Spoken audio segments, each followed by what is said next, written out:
Hey guys, tonight we begin with something soothingly uneventful, the long, sleepy paperwork trail of stuff left behind when a soldier deserted in the early modern period. Dim the lights. Find a comfortable pillow. Breathe. This is not a tale of gallant charges or cannon thunder. It is a slow inventory. A ledger. A key rattling on a nail, not going anywhere in particular. We're going to trace what happened to the coat, the shoes, the spoon, the blanket, and the very boring little purse of pay an absent man forgot, or chose, to leave behind. You're safe to drift. No cliffhangers. The only tension here is a badly tied haversack. So, let's float into a barracks room about 2 hours after taps, somewhere in the 17th century. The air smells faintly of wool and tallow. Boots are lined up like quiet gravestones. One bunk is empty. The blankets are folded almost too neatly. The straw is flattened, and there's that one dent where someone slept, until last night, when he slipped away with a careful step, a borrowed knife, and a muttered apology to no one in particular. This is our starting point. Not the drama, but the absence. The calm after the footsteps. Now what? The routine, of course. The morning roll call produces a name, then a silence, then another name. The sergeant says it again, just in case the man is frozen behind a doorframe. He isn't. So the process begins. It is calm, and it is tedious. A corporal and 2 witnesses, sometimes another file leader, come to the missing man's space. They open the small chest if there is one. Or they simply pull the blanket aside and perform an inventory by touch and habit. Coat. Breeches. Shirt, coarse linen, patched at the elbow. Stockings, with the heel darned. Shoes, with hobnails counting time in steel dots. A belt. A knife. A fork and spoon, if he was lucky. A leather flask or a tin canteen, if someone hadn't already walked off with it. A hat. A cap. A blanket. A mess bowl. A tinderbox. If the unit was fussy, even a list of these items existed on paper already, and someone had initialed it months ago with a blot that looked like an ink spider. The first principle is simple: the army loved to pretend it owned everything. The coat belonged to the sovereign or the state. So did the musket and bayonet, obviously, and if those were missing, everyone's eyebrows went up one quiet notch. If the deserter took the weapon, that was theft on top of desertion. The paperwork gets very awake about that. If he left the weapon, it sits on the rack, minding its own iron business, and life is easier. The second principle: anything paid for by the soldier, his shirt, maybe his shoes, maybe that extra blanket he bartered for with 3 evenings of card victories, was technically his property, but property has a funny way of becoming regimental effects the moment a man vanishes. You can feel the legal lines blur like fog on parade ground. Let's pause with the chest open. The corporal clears his throat and calls items in a slow cadence while one witness notes them. 2 shirts. One in need of washing, one in need of mercy. 1 pair of breeches. 1 worn pair of stockings. 1 cap with a cut-down brim. 1 pair of shoes. 1 wooden comb that looks like it fought a hedgehog and lost. The paper drinks each word. They will seal the chest, or tie the bundle, and mark it with the absent name. Not a ceremony. Just twine, wax, and initials. A sleepy kind of finality. Now, what happens next depends on the army and the moment. In a long war, with clothing always short, the quartermaster is a practical creature. The coat will be reclaimed and reissued. The shoes might be sized to another man if they're not flapping open like a sad mouth. The blanket gets washed in cold water, which does very little, and handed to a recruit who will call it mine by the end of the week. Weapons go back to the rack. Cartridges and powder go back to the chest. The tin cup joins the mess store. This is the merciful recycling center of boredom. Nothing is wasted because nothing can be. But there's also the money, if any. Desertion had a way of happening when pay was late, which was always. So sometimes the purse is empty. Sometimes there's a few coins, carefully hoarded.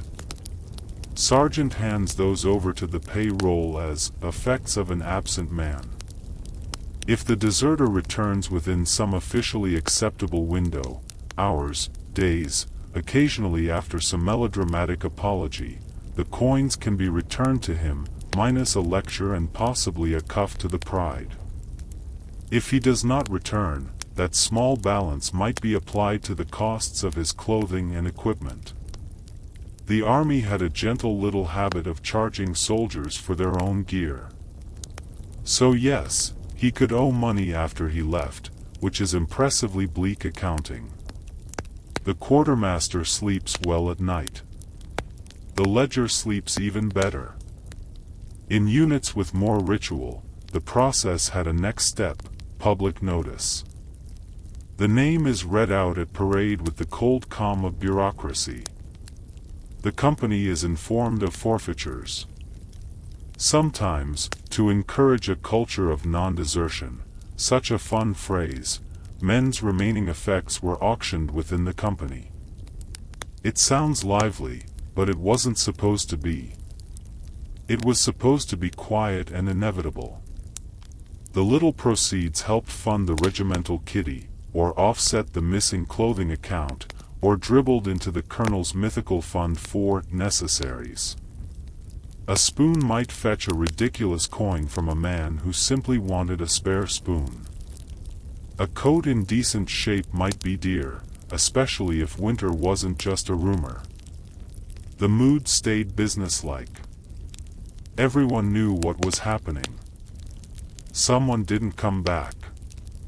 His things would keep other people warm. Nobody said the word closure, but they practiced it. Let's float over to another quiet corner, the paperwork of marks and makers. In many armies, uniforms were stamped. Not just to look official, but to prove that this particular piece of cloth should be somewhere in this particular company.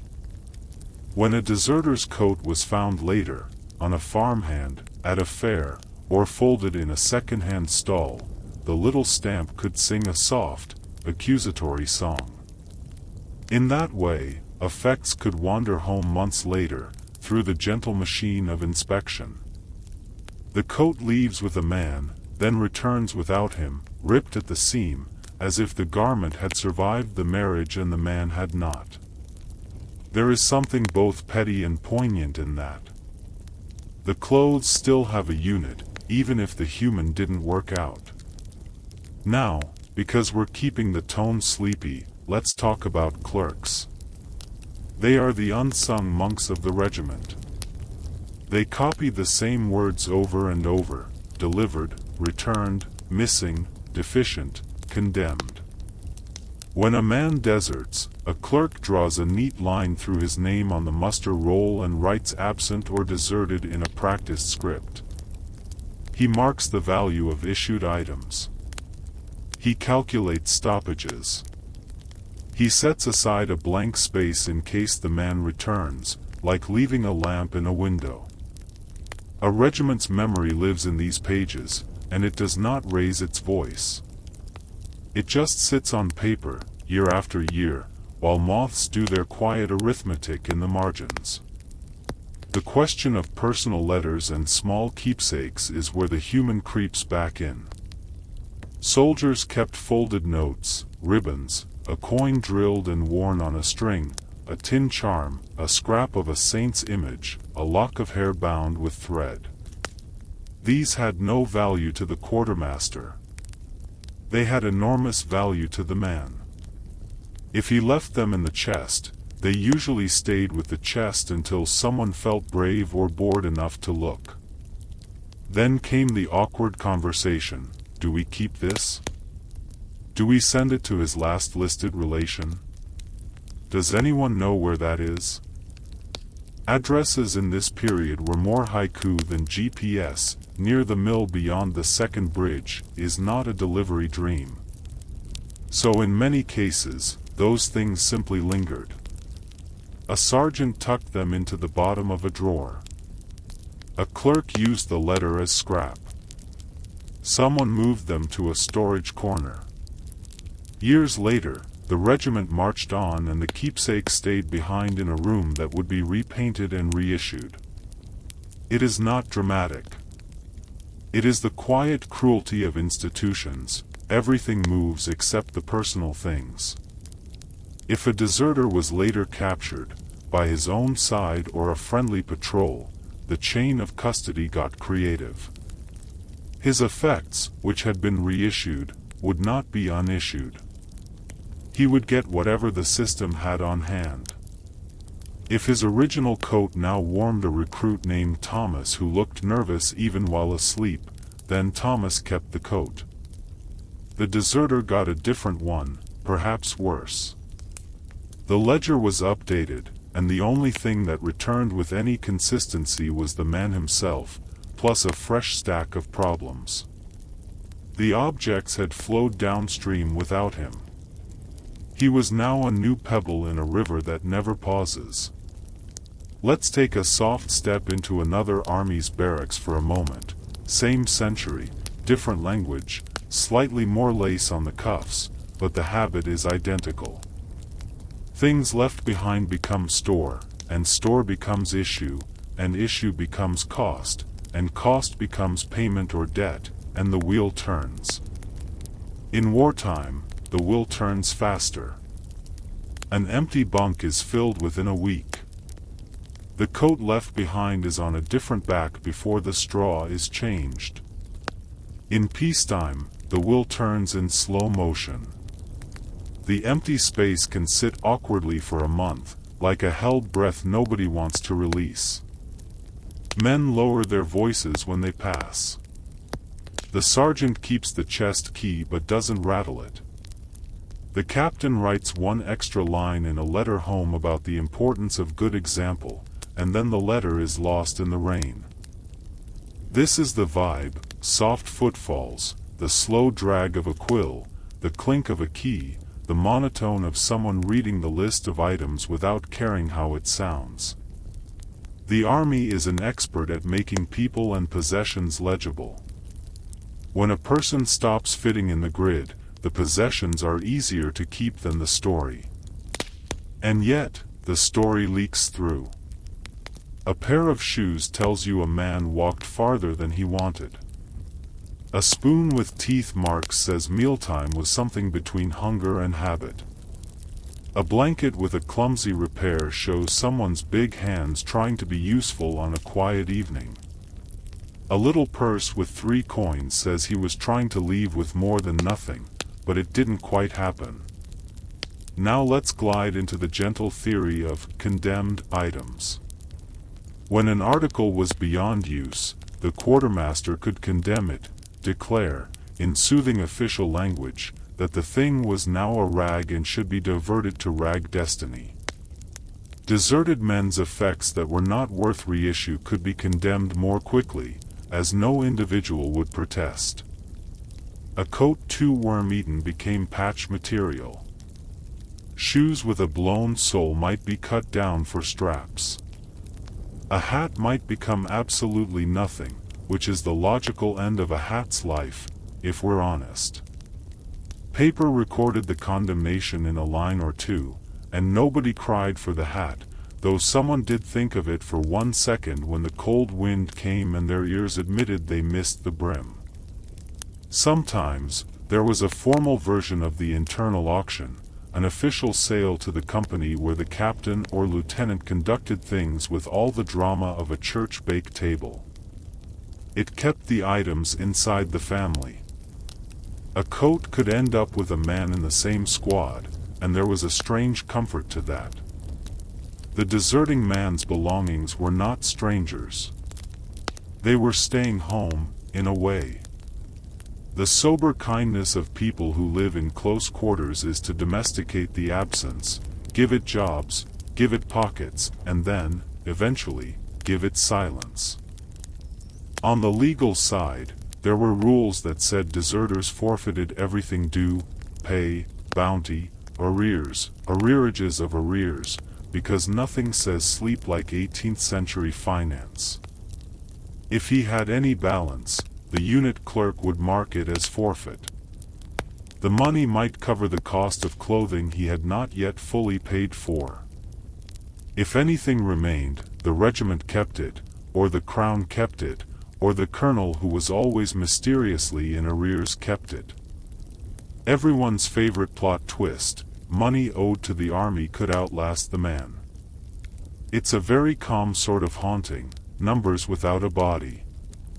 If the deserter died before being officially struck off the strength, say, in the strange purgatory of being absent, without the news catching up, then his effects and pay became the faint subject of claims. A wife or parent could petition. And then began the sleepiest correspondence in the world, letters with, "Your humble obedient," and "Most dutiful supplicant," and long explanations of exactly how many shirts he had at Christmas 3 years ago and who paid for them. The answer, months later, might be, approved for 2 shirts and a blanket, which is both something and almost nothing. That kind of paperwork wrote lullabies for elderly clerks by accident. They read, they stamped, they put it in a pouch, and they went home to a stew that tasted of boiled patience. Let's drift toward the practical details in a camp on campaign. When a man deserted from a marching column, he left less behind. He took the essentials, a blanket rolled like a snake over his shoulder, his mess tin banging softly, his shoes, his hat, a few cartridges if he was foolish. He left the squad 1 item poorer, maybe a kettle, maybe a shared tool. The corporal noted it, and later, when accounts came due, the squad's deficit showed up neatly as a small deduction. It felt like a parking ticket from destiny. The replacement kettle, whenever they got it, was recorded as "issued in lieu." A phrase that snores as it reads itself. Clothing sizes introduce a small, cozy comedy. Reissuing effects required rough matching. Quartermasters had a talent for eyeballing a man and a coat and letting the two work out their differences. Sleeves could be rolled. Breeches could be belted. Shoes were the cruelty. Too small, and you invented new words. Too large, and you walked like a man negotiating a treaty with the ground. Deserters' shoes became emergency solutions. You didn't want them. You wanted a proper fitting. But you took what the river brought, and you learned to stuff wool into the empty story at the toe. If we step back and look at the rhythm, it's the same drumbeat everywhere: inventory, reclaim, reissue, account, forfeit, forget. The forgetting takes the longest. On a long winter night, in a barack with a low ceiling and a little stove sulking in the corner, someone might ask, "Remember Jacques?" And someone else might say, "The short one with the spoon he polished like a mirror?" And a third might add, "That spoon cooks porridge now." And there it is. The man is a pronoun. The spoon is a subject. The army is a verb. Of course, there were captains who fussed. They kept beautiful books. They wrote marginal notes that a modern reader would call petty and a period reader would call tidy, his blanket threadbare, his shirt in tatters. He habitually careless. This was a kind of biography written in linen. The officer, by describing the object, described the man. Desertion confirmed his theory. He closed the file with a satisfied, quiet flourish. But there were other officers who shrugged, wrote deserted, and moved on to the next line. The humanity came from the sergeants, usually.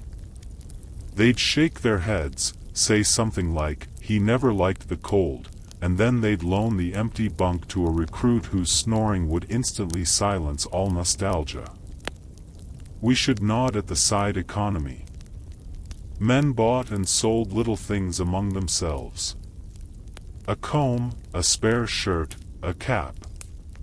When a deserter left, a friendly neighbor might argue that the shirt in the chest was actually his, purchased fair and square last month for a bottle and 2 favors.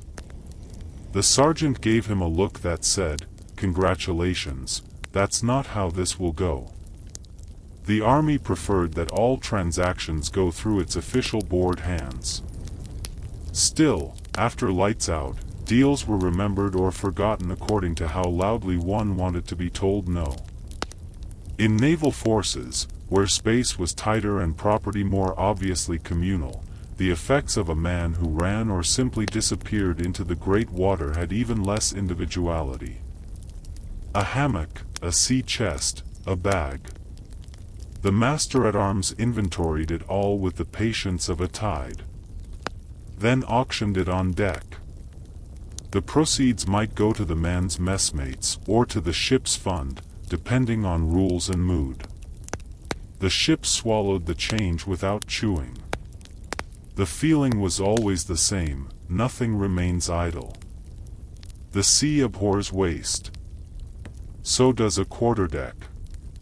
And then there's the religious layer.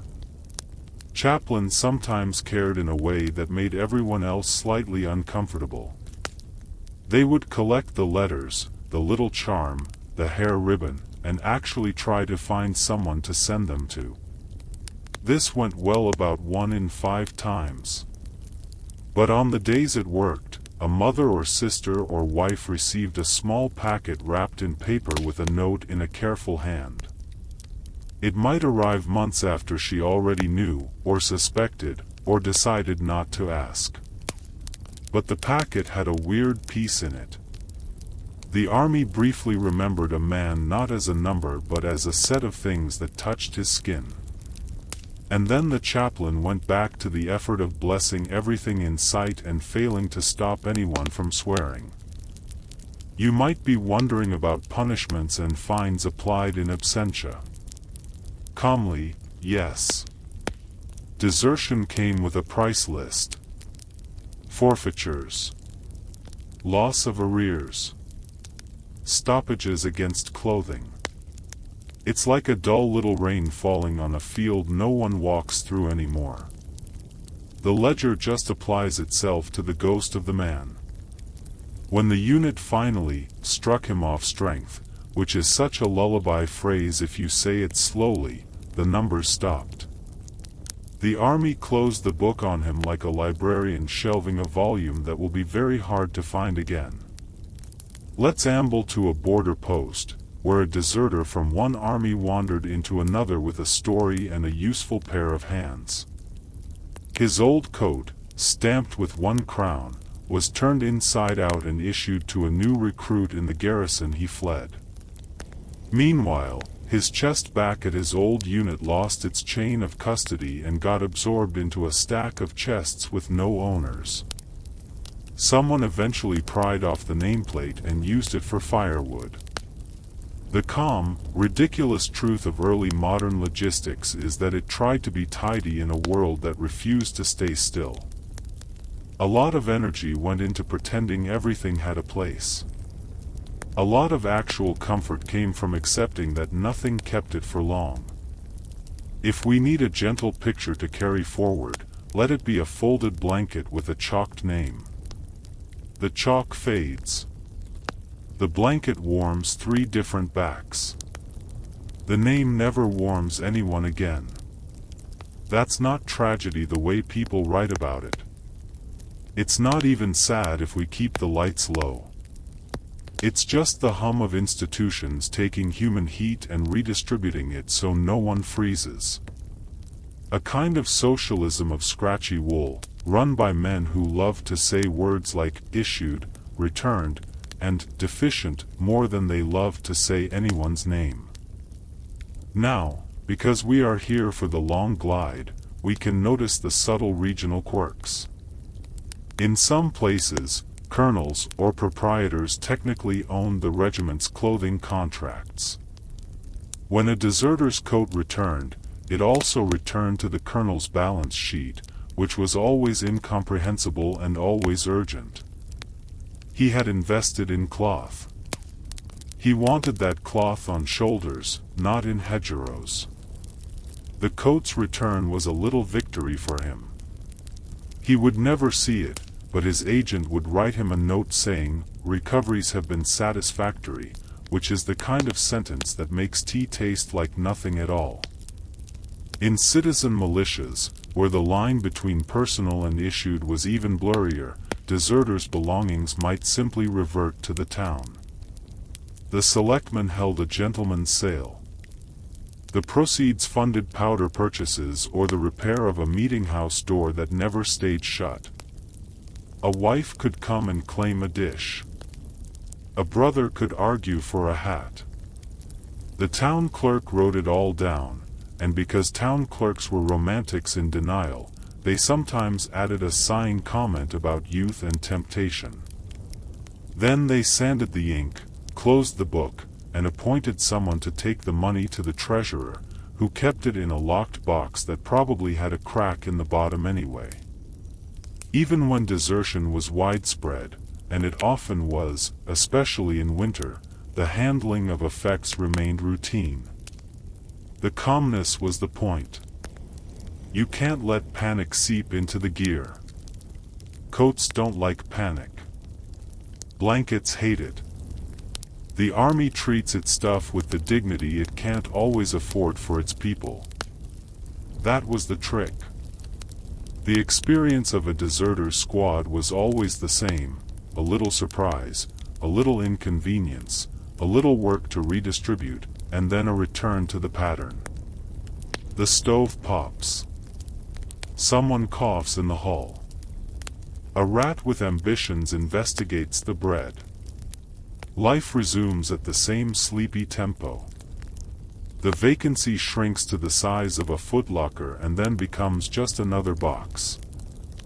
If you're still awake, and no judgment if you're not, carry this soft thought: in a world without modern storage or reliable pay, the fate of a deserter's belongings is simply a lesson in inertia.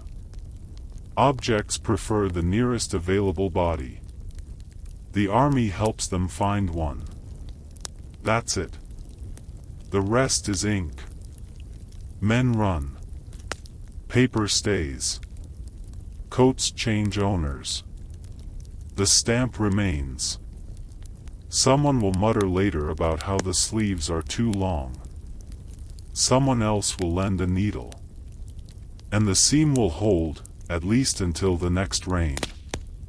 Let's float over to another royal disaster, except there are no royals here, just the small, practical monarchy of the barracks room.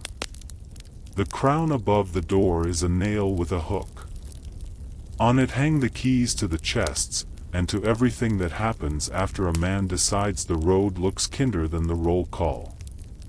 The key is simple iron. It doesn't care who left or why. It turns, it opens, it closes. The sergeant pockets it again.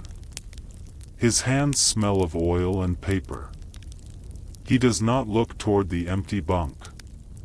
He looks toward the door. Because the day has already started, and there is a list to read. So, what happened to deserters' belongings in early modern armies? They were counted, reclaimed, reissued, auctioned, used, condemned, or, if they were small and sentimental, lost gently over time. Nothing breathless. Nothing cinematic. Just the slow and sensible drift of objects toward need. A coat doesn't know a crime. A spoon doesn't know a plan. A blanket doesn't remember a face. The army remembers by writing things down. And even that memory fades, line by line, as new names are added and new boots thud quietly into the corridor at dawn.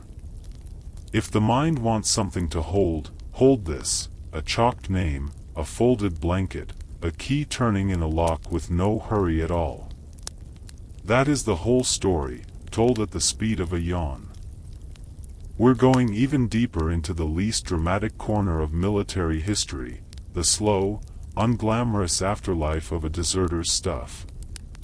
We'll follow it through auctions that felt like church bake sales without the cake, through ledgers that breathed in numbers and breathed out yawns, and into the quiet lives of quartermasters whose greatest thrill was a properly balanced column. Pace yourself. Hydrate. We're going to read about ink.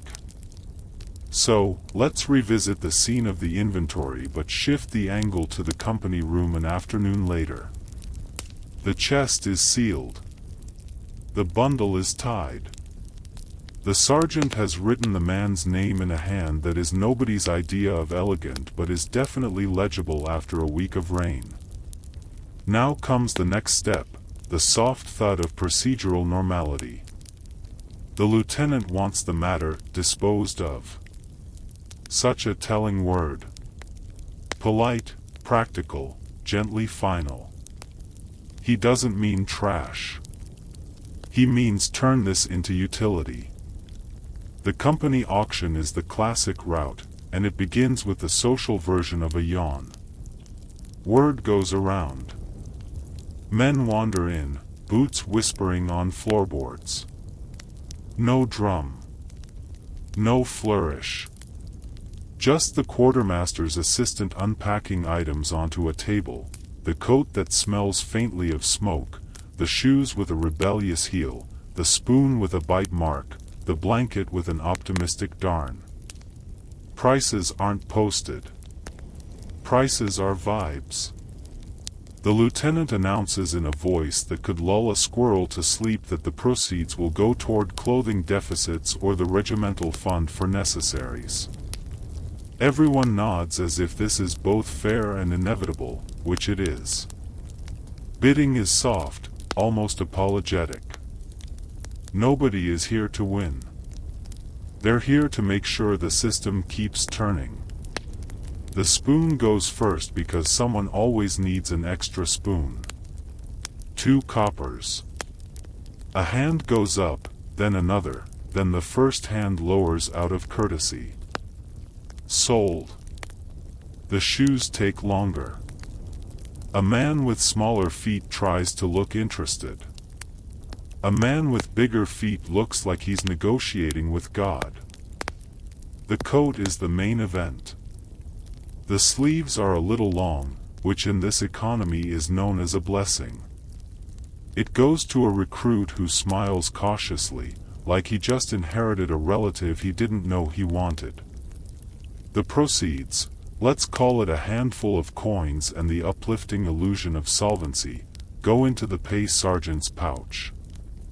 Later, they'll be marked in a column that is both a moral verdict and an accounting line. Effects of, blank, deserted. The words do not shout. They don't even clear their throat. They sit there, permanently mild, like a librarian's shrug. Not everything goes to the auction. Some items are reabsorbed at once. The musket, if it remained, returns to the rack. The mess tin, if the company is short, slides back into the communal stack. The tinderbox goes to the squad with the lowest survival instincts. A needle case, if present, gets snapped up by the man who mends for 2 pennies and a quiet thank you. This is the practical socialism of armies. Objects seek function. Sentiment gets gently stepped around like a sleeping dog. Let's float to the ledger table. It's a long one, stained with ink and human history, which, in this setting, are the same thing. The clerk writes in a script that could have been stenciled by a patient cloud. He records the date of absence, the items on charge, the value of each, the proceeds of the sale, the stoppages applied, and the balance, often a number that indicates the army now owes itself slightly less money in a universe where nothing adds up anyway. He totals the column. He enjoys that. Totals are small heavens. There is a section for deficiencies. That's the kind word for what happens when items cannot be found or are found but are useless. Desertion did not automatically create a deficiency. If the coat returned to human shoulders, the number goes to sleep. But if the shoes are so ruined they become theoretical shoes, the clerk writes, condemned, and assigns a value that would make a cobbler groan in his grave. Condemnation is not personal. It's mercy for leather. Let's talk about stop pages, the quiet tax that paid the bill for a soldier's own outfit. When a man deserted, the stop pages didn't sigh and let go. They lingered in the book. If his effects fetched enough at auction, the proceeds covered the remaining cost of his coat, breeches, and shoes. If not, the deficit sat there like a polite ghost. No one chased the man with a bill to the next province, but the number completed its life cycle on paper. We love a number that completes its life cycle. It asks so little and gives so much boredom. Now, because this is bedtime history with light snark, let's consider the colonel who technically owned the clothing contract in certain systems. He had advanced money to outfit the regiment. He expected stop pages and recoveries to make him whole, eventually, in a fantasy world where rain didn't exist and buttons never popped. Desertion was an irritation, not because of morality, but because of math. The colonel's agent wrote him once a quarter, recoveries from deserters' effects satisfactory, losses to be made good from future issues. It's the 18th century version of "we'll circle back," which means money is imaginary this month. Shift scenes. We're in a garrison town. The town crier has a voice that can manage sleepy and audible at the same time. He reads a notice listing names of men absent without leave. Rewards are mentioned with a yawn. Meanwhile, in the barracks, their small effects have already been distributed. The institution moves faster than justice and certainly faster than gossip. By the time the neighbors hear a name, the blanket is warming someone else. Bureaucracy is not exciting, but it is quick when fabric is involved. We should visit the edge case. What if a deserter returns within a grace period? Armies loved grace periods almost as much as they loved saying, "No, the man appears," hat in hand, along with a story involving a sick mother, a wrong turn, a malicious river, and a heartfelt misunderstanding with the concept of orders. The sergeant remains a statue. The lieutenant remains a statue with eyebrows. The man is confined, then brought back to duty with the enthusiasm of a cat in a bath. His original items? Gone to better homes. He receives whatever the system has at hand: coat, possibly 2 sizes off, shoes, definitely 1 size wrong, blanket, warmer than memory but worse than nostalgia. The ledger updates. The past is not returned. It rarely is.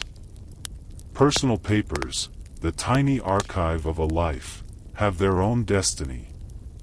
Letters, charms, ribbons, sketches, a pressed flower flaking into confetti. If the chaplain is organized and ethically nosy, he claims these and prepares a packet for relations. If the sergeant is pragmatic, he locks them away until someone asks, which most people never do. If the unit is busy, they live for a while in a drawer and then quietly vanish when the company moves quarters. This is how memory works in institutions, respectfully careless. Night routine adds a layer of domestication. After the auction, after the reissue, after the clerk's neat lines, the room breathes out. The empty bunk is now half claimed by a recruit who has not yet learned how to sleep without arguments. He arranges his newly inherited blanket with the concentration of a man building a thatched roof from scratch. He holds the spoon like it might tell him a secret. He wonders how many mouths it fed. He decides not to think about it. He thinks about it anyway. Then he falls asleep with his boots off, which is progress. Let's go outside the barracks, to the laundry yard. Clothing cycles through with the same quiet rhythm.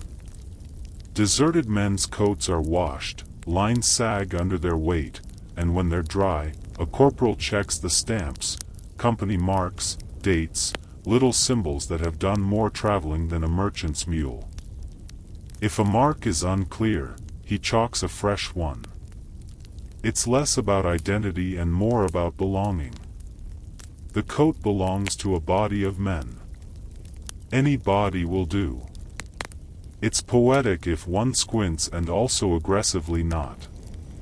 We can glide into a supply wagon to meet the quartermaster proper.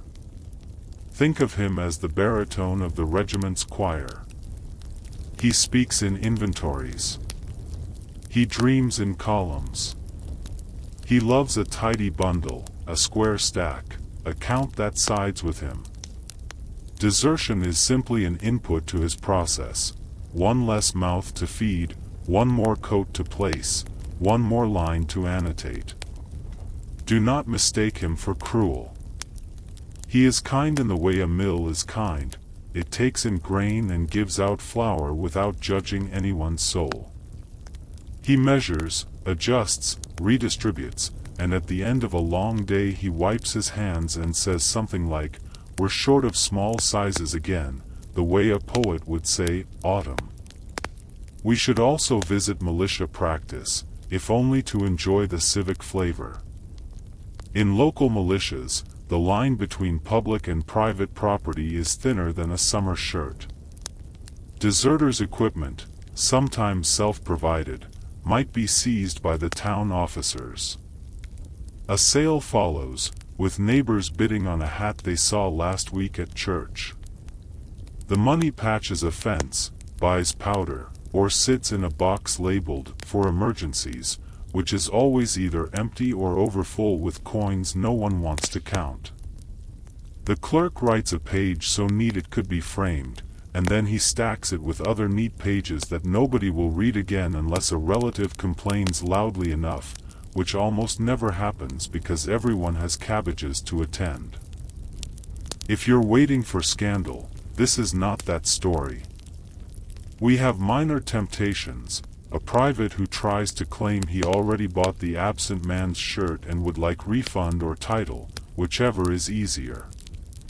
The sergeant makes a face that says, very politely, "No, we have small mercies." A friend sneaks a ribbon from the chest and sends it off to the woman who tied it in the first place, without asking permission, because sometimes the rulebook can take a nap. We have small pettiness, the pay clerk who proudly balances a column to the last farthing and then runs a finger down the page like a cat admiring a murdered moth. These are the high points. The rest is procedure, and procedure is the bedtime of armies. Let's drift over to another garrison's wall, where notices about punishments and pardons live side by side like two sleepy goats sharing a fence. Desertion appears in print with phrases like forfeiture of pay and struck off. The words have edges, but the way they're read out loud sands those edges down. Meanwhile, inside, the hand-loomed reality of wool and leather is working itself out. A man with a reissued coat stitches the lining to stop it from migrating south. A man with a shoe half a size too large invents a diplomacy between foot and sole using extra stocking. A man with a new-to-him spoon discovers it is a left-handed spoon, which is not a thing, but he will insist.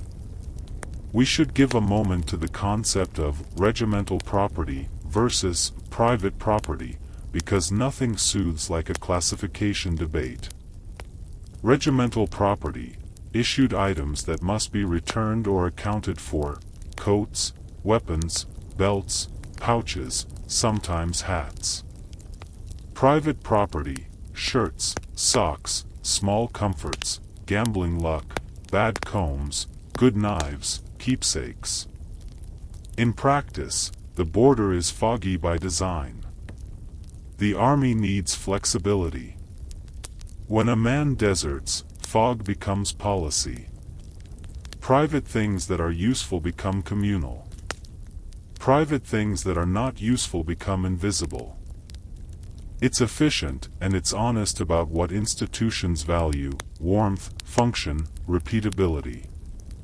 We can float downriver to the Navy again because ships are tidy metaphors. A man runs at dusk. His hammock is still tied. His sea chest is not locked. The master-at-arms inventories by lantern light. Next noon, an auction on deck. The boatswain's voice hums through the rigging, the bids are quiet, and the proceeds go to the messmates or the ship's fund. The chest itself becomes spare. Space is precious. Nothing idle stays idle. And in the corner, a ship's cat pretends not to understand any of it, which is a nice reminder that not all creatures tolerate bureaucracy. Curious corners exist. Imagine a deserter who leaves behind a book, rare in a rank, but not impossible. A dog-eared psalter, a cheap romance, a pamphlet about a scandal 3 regimes ago. Who gets the book? The man who can read and won't brag about it. He slides it into his kit under the shirt he pretends he owns. He reads a page at night, lips moving slower than prayer. The book outlives several owners because paper travels as well as wool but decays just slightly faster than friendship. 20 years later, someone will remember that pamphlet and none of its facts, and that is the most accurate ending any pamphlet could hope for. There's also the odd tale of recovered effects. Patrol catches a deserter. He is tired of walking. He has traded the coat for food, the shoes for not starving, and the spoon for a story. The unit returns him to a world where his old things now have new names. He gets a coat that belonged to someone else who did not desert, a spoon that bites differently, and shoes that will teach him lessons in humility. The ledger marks him as restored to strength, which is extremely optimistic. Objects teach consequences better than lectures do. He learns to polish someone else's former buttons and call them his own. The army nods, correct. Let's pause on the intangible, smell. A reissued coat smells like lye and smoke and a stranger's winter.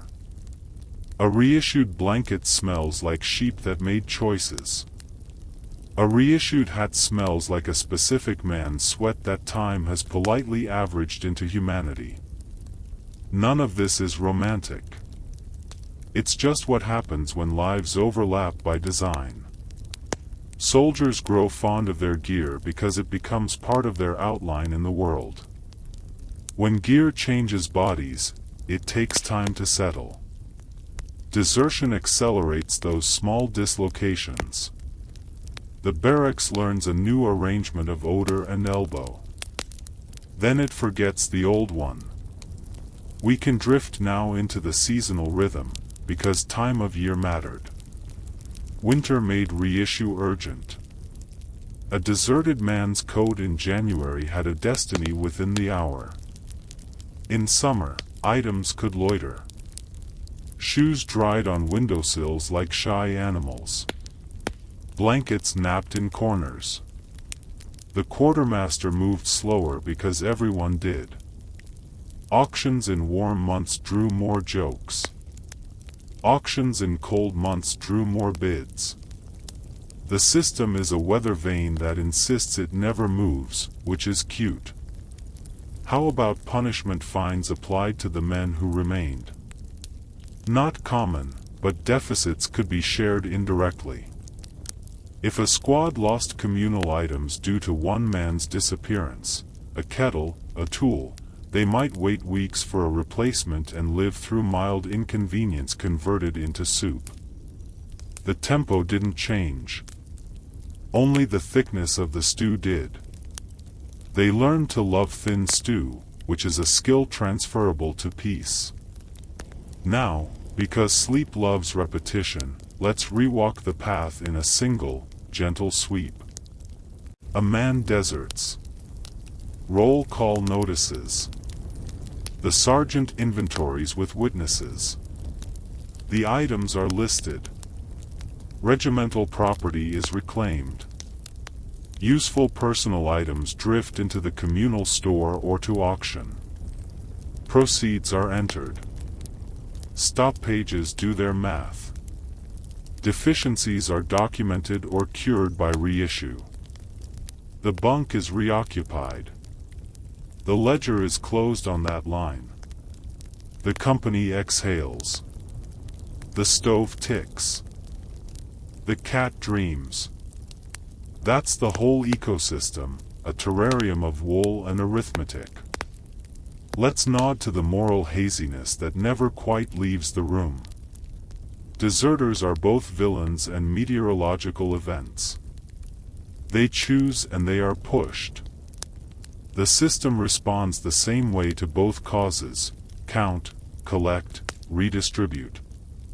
If this feels impersonal, that's because it is, and because it has to be. The only way to keep hundreds of bodies clothed is to treat clothing like a river. It flows toward whatever shore has a man cold enough to say thank you without looking at the name inside the collar. Time for a tiny detour into ink techniques, because drowsiness loves specificity. Clerks sand their pages, literally. After writing, they sprinkle fine sand to dry the ink before shaking it off with the air of a man who owns patience. Margins hold miniature verdicts, returned in good order. Missing by neglect. Condemned. Desertion entries are rarely dramatic. They're laconic, deserted, effects sold. A century later, a researcher will read those words and imagine fireworks. There weren't any. There was sand.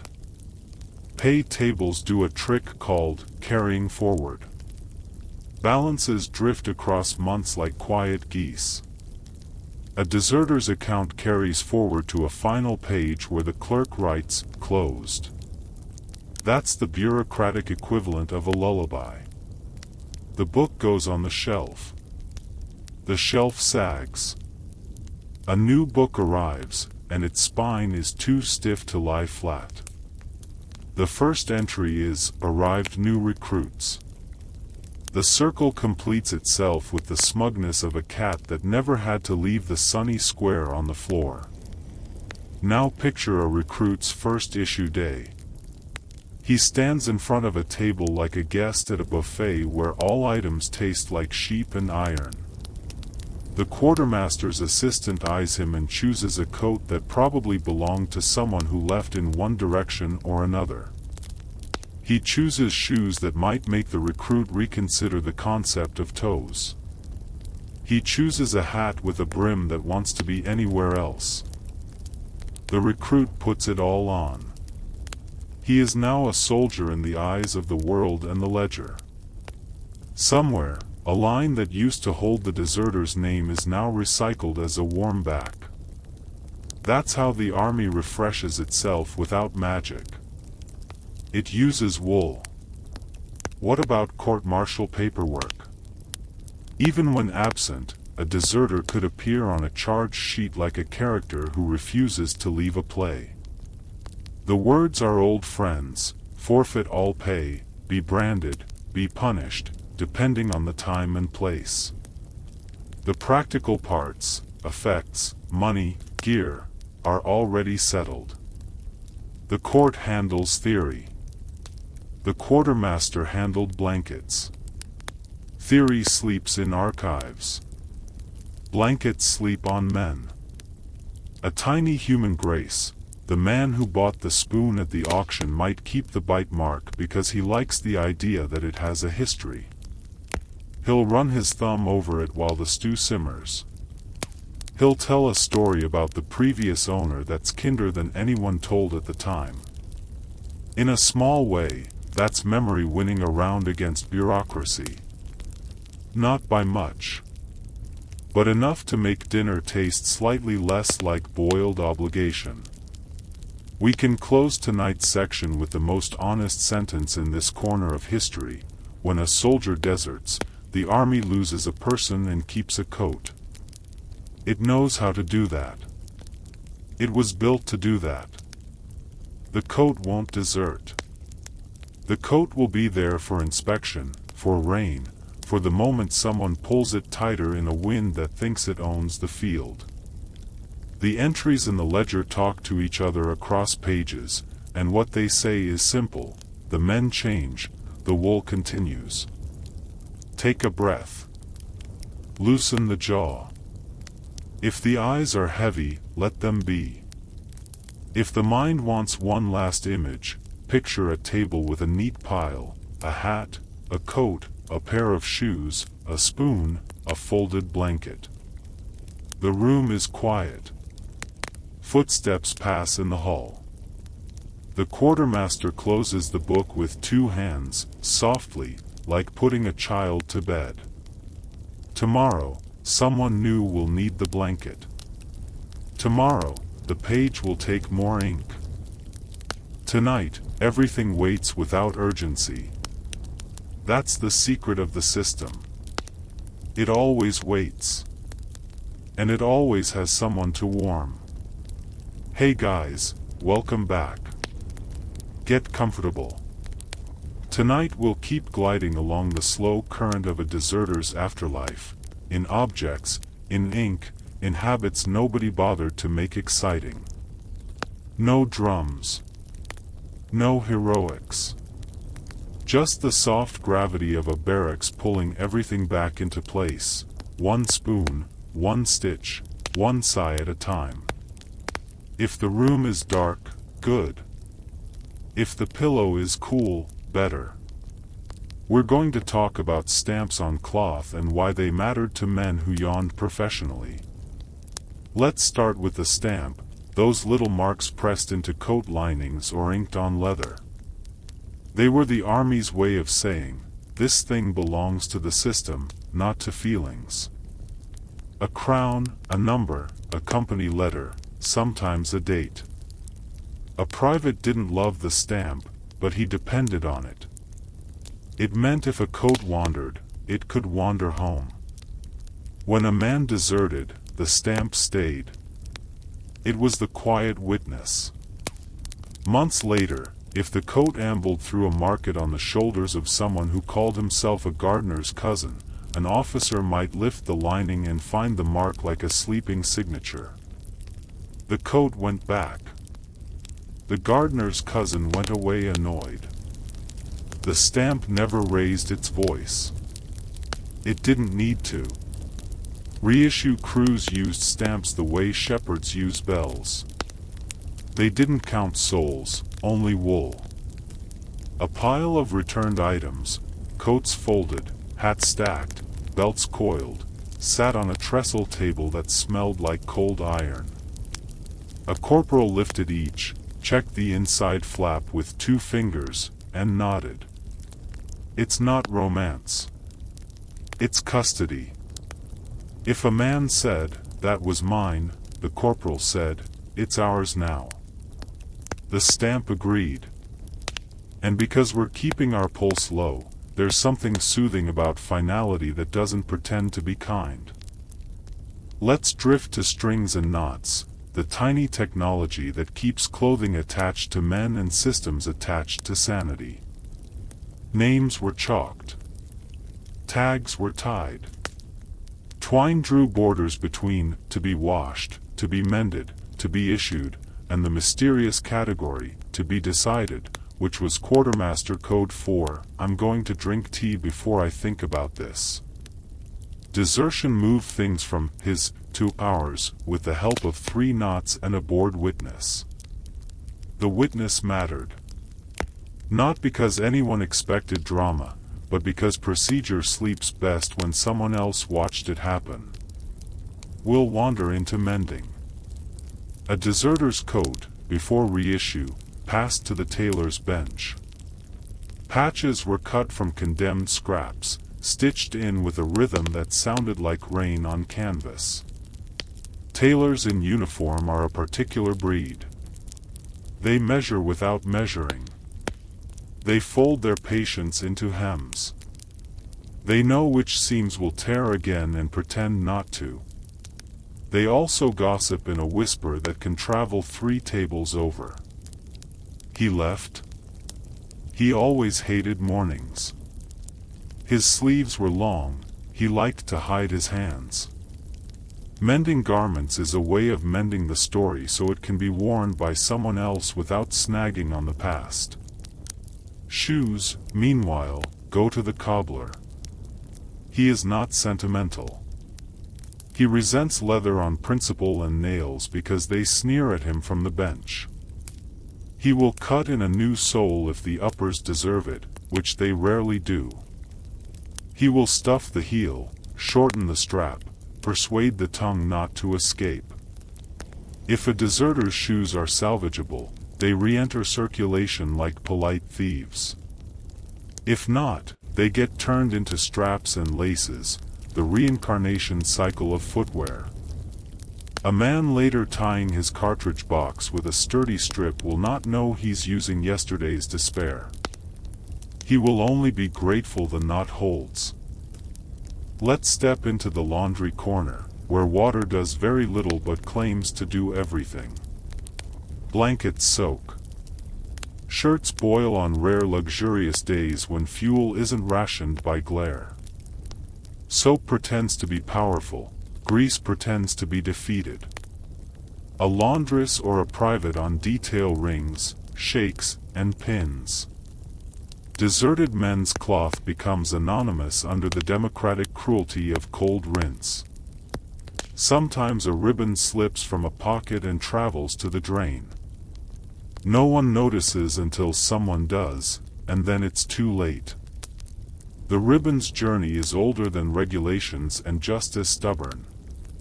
We keep moving gently to money again, because coins never stop clinking in the background.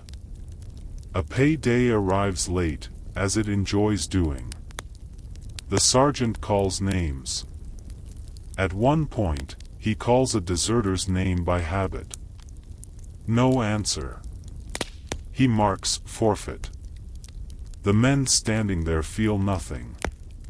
They're too busy working out if the coins will reach the tavern like pilgrims or if a new pair of socks must be adopted first. The ledger takes its share invisibly. The deserter's absence continues to fund the present, which is the most bureaucratic version of living memory imaginable.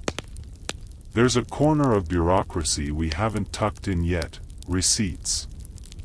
Everything issued had a receipt, even if the receipt was a squiggle pretending to be a name. When a deserter's gear is reissued, a new receipt mates with an old entry, and the clerk experiences joy. Not a big joy. A clerk joy.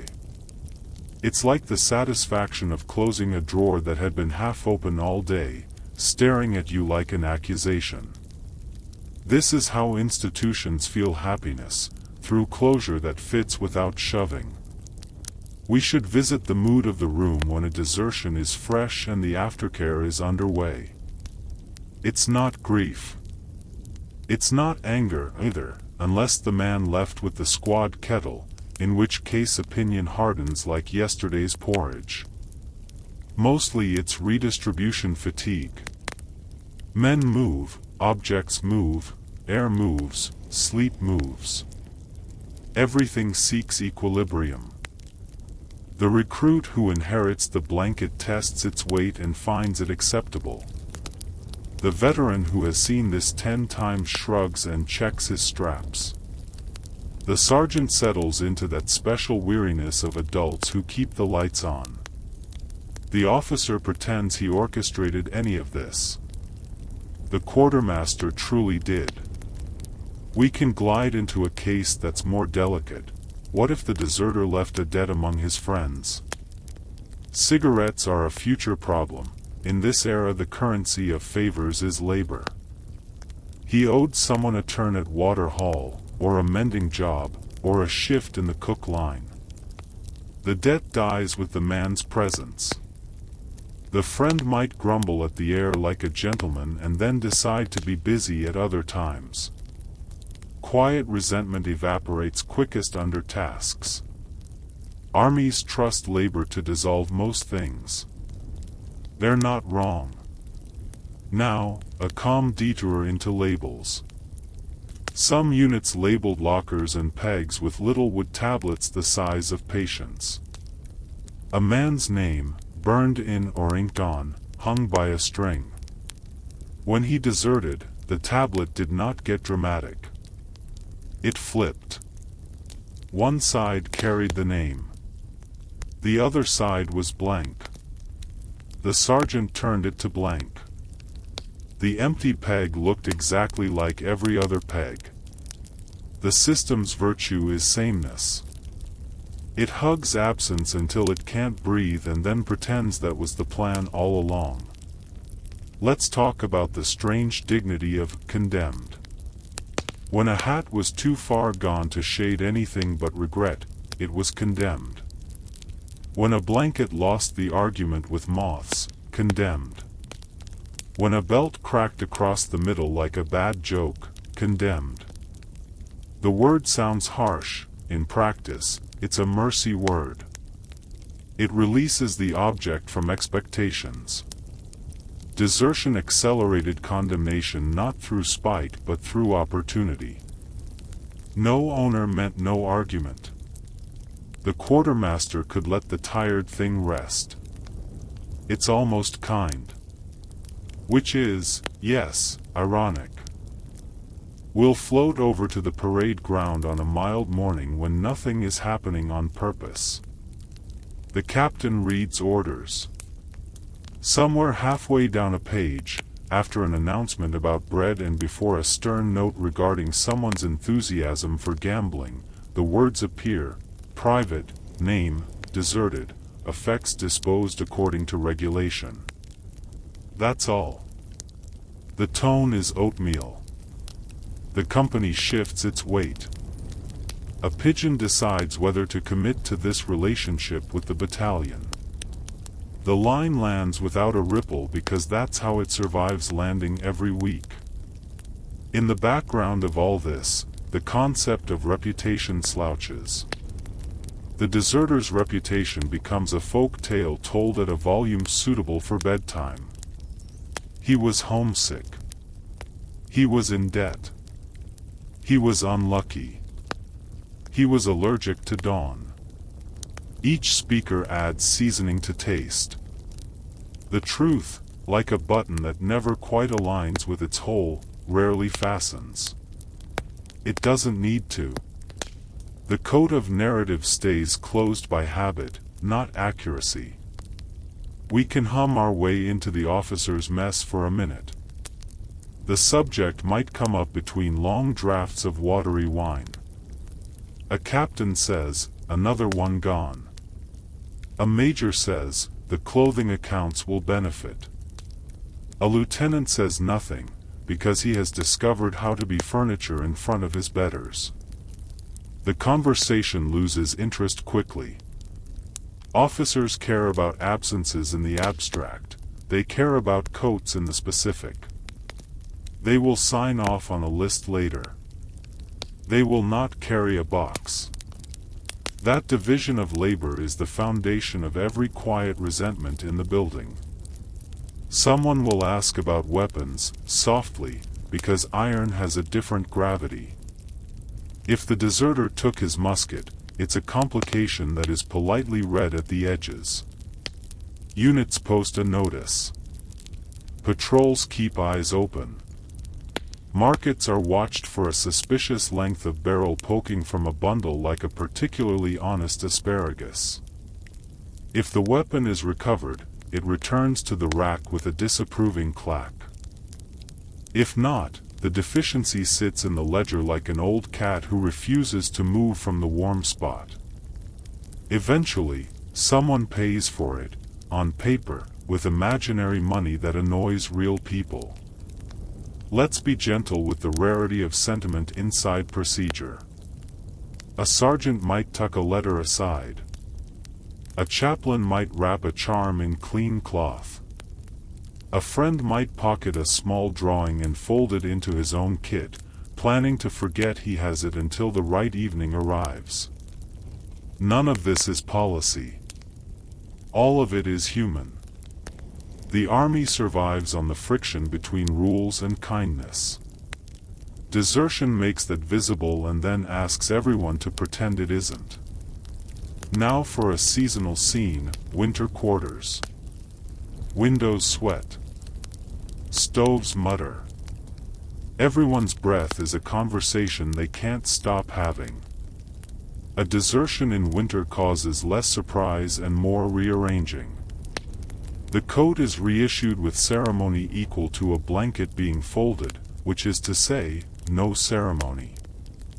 The new owner rubs warmth back into a sleeve. He murmurs something like a thank you to nobody.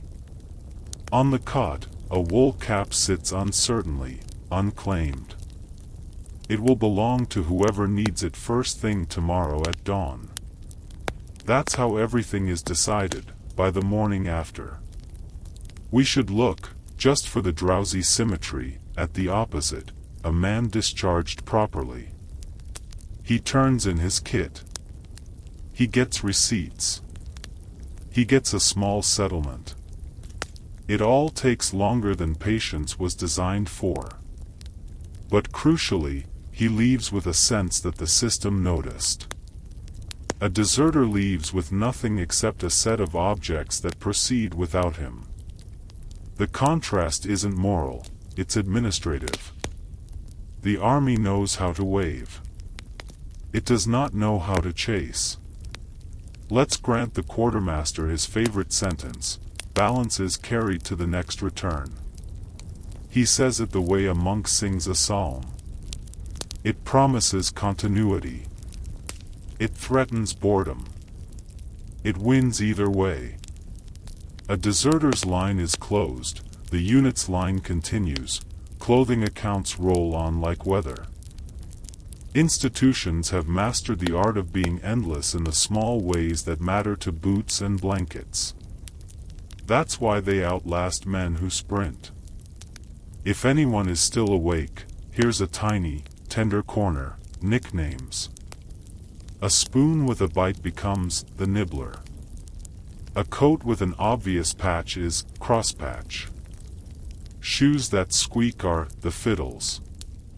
These names drift from owner to owner as items do. The deserter's memory survives less as a person and more as a property note. Who's got the nibbler? New lad. Tell him don't boil it dry. In this way, memory becomes practical advice, which is arguably the only kind that sticks. Let's drift to a supply depot, larger than a regiment, where piles become landscapes. Bales of cloth are stacked like low hills. Belts are nested like sleeping snakes. The inventory officer, another priest of arithmetic, loves the idea that everything in this yard can be counted in a day, if only the day were 60 hours long. He processes returns from units, 10 coats recovered from deserters. The number pleases him. It says the river of gear flowed back toward its source. He knows it will flow out again in spring. He pretends he is in charge of the tide. He is not. He enjoys pretending. In the civilian world nearby, pawnbrokers touch the edges of this system. A coat shows up. A knife. A belt. No stamps if the seller is clever. If there are stamps, the pawnbroker looks at the inside of his eyelids very carefully and decides the mark is a tea stain. Some items disappear into civilian life smoothly. Others boomerang. When they boomerang, the registry of recovered items gets an entry with a date and no triumph. Recovered. The period at the end of the word is as emotional as anyone gets. We can nod to the legal language one more time, because it's an excellent sedative. Forfeiture of arrears. Stopped for clothing. Struck off strength. Disposed of by sale. These phrases pair well with warm milk and a lack of urgency. They are the bones of the story we're telling, and bones are quiet on purpose. They hold shape. They don't ask for applause. Before we close tonight, let's take one last slow loop through the barracks at lights out. The room is a mild orchestra of snores, creaks, and fabric shifting on straw. By the door, a chest with a seal waits transport to stores, the last box of a man who won't use it. On a peg, a reissued coat hangs, patient, enlisted in its second career. On a table, a spoon rests next to a tin cup, their work paused until morning.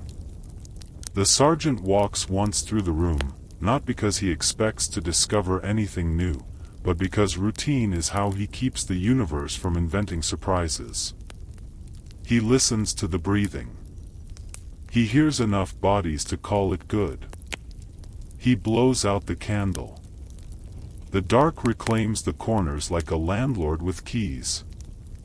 And if the mind wants one more soft idea to lean against, try this: institutions do not remember people, they remember positions. A man leaves, the position remains, the objects orbit the position like moons that don't care who the planet is. The stamp outlives the name. The knot outlives the hand that tied it. The ledger outlives both, and then the ledger becomes a memory for someone else to yawn over. It's not cruel. It's how coats find backs in winter. That's the only heroism we're tolerating tonight. Close the eyes if they're ready. Tomorrow we'll keep the thread and follow it into one more drowsy corner, the slow pilgrimage of a single kit from recruit to veteran, from veteran to store, from store to recruit again, the ring of fabric that refuses to stay broken. But for now, the stamp sleeps, the string holds, and the barracks hums at the exact frequency of a long exhale. A day in the life of a Victorian station master. Dim the lights. Take a slow breath. This one is all timetables, ticket stubs, and the soothing creak of a station sign in a light drizzle. No heroic rescues. No runaway locomotives. Just a man in a tidy cap supervising the quiet ballet of trains that mostly arrive on time, or at least pretend to. Try not to overexcite yourself. Picture a small to middling station somewhere along a main line with ideas above its station, because of course it has. The brickwork is clean, soot-dusted in a respectable way. A painted board says the town's name in large, polite letters. Underneath, the station master unlocks the door at a minute that is not quite dawn, because dawn is dramatic, and he prefers predictability. His keys jingle with bureaucratic authority. He checks the clock. He checks his pocket watch, which is the clock's boss. The clock, to its credit, doesn't argue. We start with the morning inspection. He walks the platform at a steady pace. Not brisk. Not lazy. The precise speed of a man who intends to notice everything and punish nothing. He touches the bench to feel if last night's dew has made it inhospitable. He looks at the lamp posts, extinguished properly, globes intact. The porter has trimmed the wicks, and the smell of old paraffin lingers like a quiet opinion. The station master nods as if the lamps can see him. He checks the notice board, excursion fares to the seaside, rules about dogs, stern guidance about parcels that insist on being heavier than they look. The edges are pinned neatly. Untidy edges are the first sign of moral decline. There is the office. A little room with a desk that's older than most scandals, ledgers stacked like well-behaved geese, and a telegraph set that ticks to itself, politely nosy. He balances his cap on the peg, hangs his coat so it doesn't grieve the floor, and opens the day's book. Columns wait to be soothed, trains due, trains arrived, minutes late, civilized numbers preferred. Luggage registered, complaints received and diffused with a sentence that begins, "I do quite see, madam." The pen scratches. He warms it in his fingers. Warm pens behave. Cold pens get ideas. First trains of the day. Commuters in dark coats. A mill foreman who carries stress like a briefcase. Two boys with caps too big and destinations too vague. The porter wheels the luggage barrow with a dignity that suggests he's conveying the crown jewels rather than a box of jam and a suitcase that smells like mothballs and ambition. The station master stands at the edge of the platform where standing is legal and correct. He looks to the signal, then to the far end of the track where the rails quiver just slightly as if gossiping about an approaching engine. The up-home signal is clear. The down distant is at caution. The air is chilly.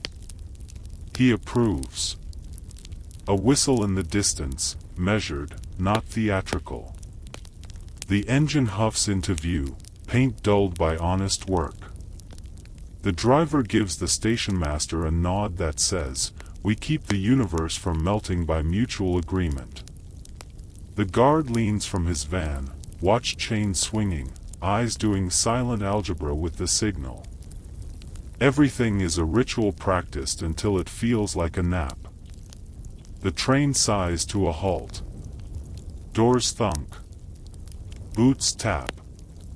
A gentleman with a newspaper steps down like he invented gravity. A farm woman gathers a basket that contains produce and two opinions about the fare. The station master observes.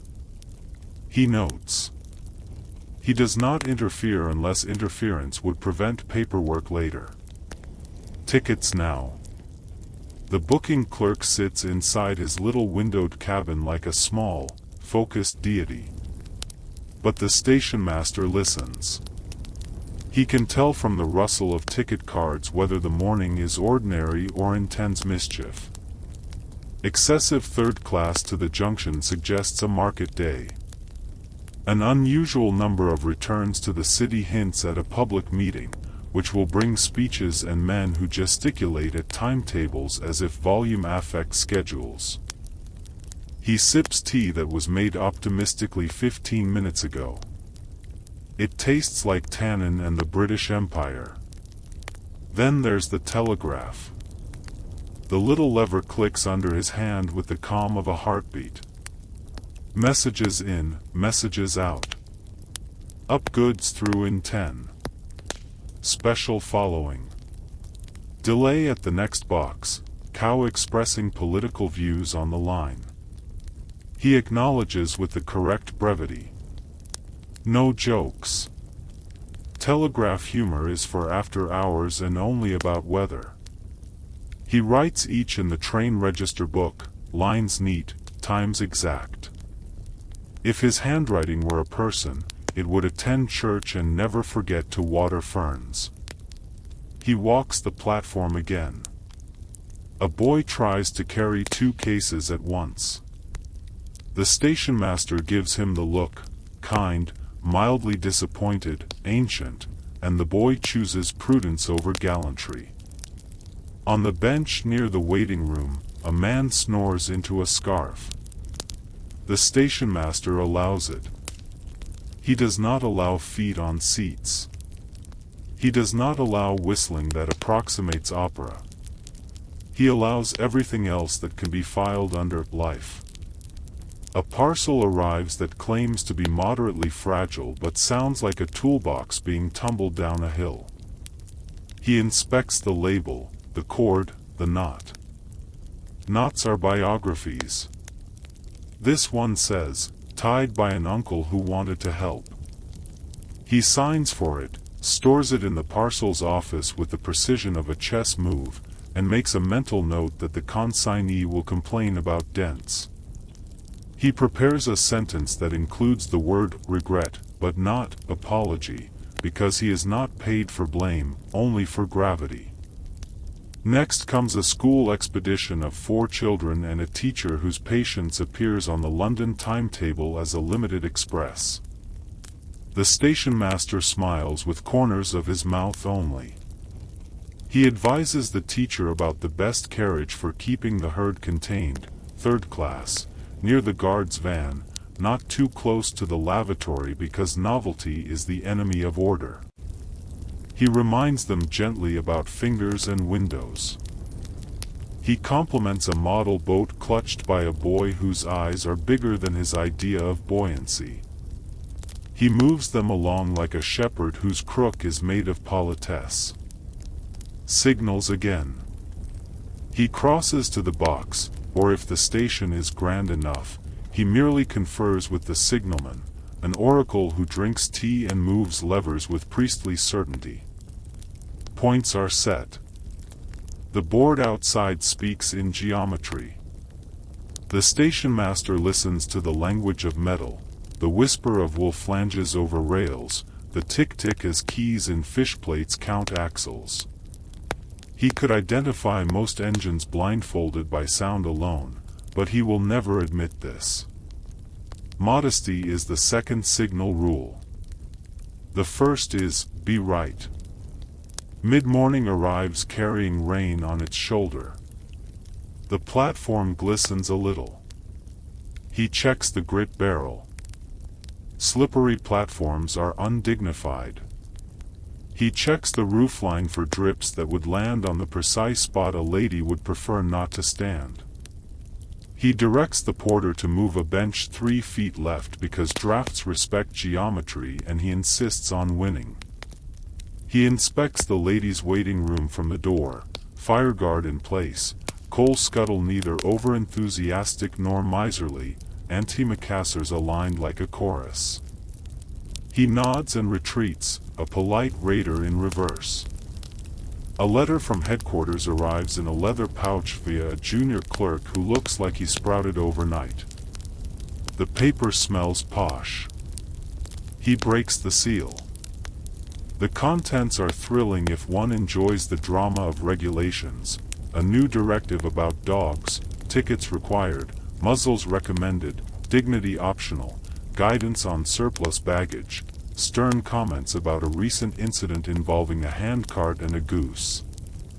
He initials the margin, schedules a moment to read it aloud to staff with the solemnity of law, and puts it in the file where policies go to hibernate until awakened by a complaint. There's a small commotion at the ticket window. A gentleman insists that his return ticket from yesterday is valid today because trains are fundamentally a suggestion.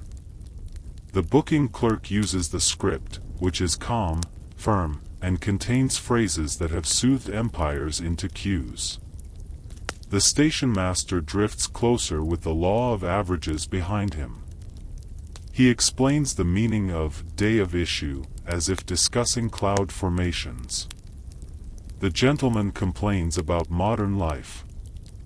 The station master mentions that modernization is very sorry and offers to sell the correct fare. Money is tendered with theatrical reluctance. Drama closes itself like a door. Everyone wins, mostly the timetable. Noon brings the goods train. Wagons creak past with the resigned majesty of herd animals. Coal. Timber. Barrels that claim to be vinegar but smell like an argument. The station master checks the shunter's signals, notes the wagons to be dropped, the ones to be picked up, the order in which the world prefers to move today. Chalk marks murmur their chalky truths. The yard performs its slow puzzle. Points clack. Chains clink. A horse in the yard observes the scene with seasoned disinterest. Somewhere a dog pretends to be helpful. The station master signs the consignment notes with a flourish that would be gaudy if anyone noticed. No one does, which is ideal. Lunch. He does not leave. He swallows sandwiches at his desk, cold meat, strong pickle, bread that could double as a minor fortification. Tea reheated on a spirit stove that complains in a small blue flame. He reads the local paper. Someone has written angrily to the editor about the scandal of flower beds at the station not being planted with more imagination. He raises an eyebrow that says, "Sir, have some beans." He folds the paper as if each crease adds to world peace. Afternoon passengers arrive with softer edges. A lady with a hat that is carrying half the garden, carefully shepherded away from smoky carriages. Two men who intend to speak loudly about politics until the train moves, at which point they will fall asleep. An elderly couple with a wicker hamper that smells like boiled eggs and yesterday's victories. The station master helps in the Victorian way, not by carrying things, porters, not by dissolving physics, no, but by making decisions that prevent trouble from considering a holiday here. He guides the elderly to a compartment with gentle suspension. He suggests the talkative men try the far carriage, where the seats are known to cure rhetoric. The hat is escorted to air that respects feathers. Telegraph again. Inspector on the line. Of course he is. The station master straightens a paper that was already straight. He inspects the platform edge with his eyes. He ensures the porters' hats look like hats, not afterthoughts. He touches the bell cord for the footbridge lamp to remind it of expectations. The inspector arrives with a mustache that makes independent decisions. They walk. He asks about punctuality. The station master produces numbers forged in the fires of accuracy. He asks about an incident last week, a barrow, a puddle, a complaint that involved the phrase, ruined skirts. The station master recounts it gently, with appropriate contrition and a plan that included more sawdust and fewer puddles. The inspector grunts in a way that can be filed as acceptance. He leaves no carnage, just a signature in a book that now feels slightly heavier. The station breathes, then resumes its steady nap. A lost property moment. A child's wooden soldier found staring nobly from under a bench. He logs it with the solemnity of a will. Found, toy soldier, 1. Description: heroic. Condition: serviceable. Deposited, cupboard marked lost. The lady who will retrieve it tomorrow will weep with relief. He will pretend this is normal. It is. Trains continue. A local stops, doors yawning like cats. People exchange themselves. The guard blows a whistle that is never surprised. The engine chuffs away, smearing the sky with a line of smoke that the town has decided is picturesque on weekdays and intolerable on washing day. The station master notes the time to the half-minute. The half-minute is his private hobby. He keeps it well. Late afternoon brings the schoolchildren back, slightly stickier, still moving in a clump like an opinion with legs. They overshoot the right carriage door, as is tradition. He herds them with 3 words and an eyebrow. There is a dropped glove. He retrieves it with the exact amount of flourish that respects dignity and prevents anecdotes. The teacher thanks him with a smile that suggests the bar for gratitude is low today. He gives the model boat a second glance. It has survived. Miracles occur on rails too. The goods yard requests a decision about a wagon that was supposed to go onward but now has a wheel that argues with geometry. He examines it without touching anything dirty, which is both a skill and a philosophy. He instructs the shunter to leave it on the siding. He makes a note for the company that owns the wagon in a tone that implies he is not angry, merely immortal. The wagon will be collected in a day or a week or an era. The siding is patient. The station master is more patient. Evening edges in. Lamps are lit, platform globes blooming into warm circles, the waiting room fire coaxed into conversation. He checks that the lamp oil is topped up, that chimneys are clear, that the porter knows which ladder rung is treacherous. He watches the lamplighter climb, a small drama that ends with a glass hood catching a trembling flame. Darkness gives the station ideas about romance. The station master keeps it chaste. Romance belongs to timetables like swans belong to boots. Now the mail. The red bag is a celebrity in sack form. The mail guard hands it down. Signatures travel across paper. The station master witnesses the ritual as if officiating a marriage between urgency and rope. On the return, pouches sealed, labels correct, the van door shut with the authority of a novella ending on schedule. He enjoys mail because mail enjoys him, timed, labeled, counted, carried away. No improvisation required. A man arrives late and out of breath, insists the 6:15 should really be the 6:20 because his boots say so. The station master sympathizes at a low volume. We do endeavor to keep to the published times. The man insists his appointment is vital.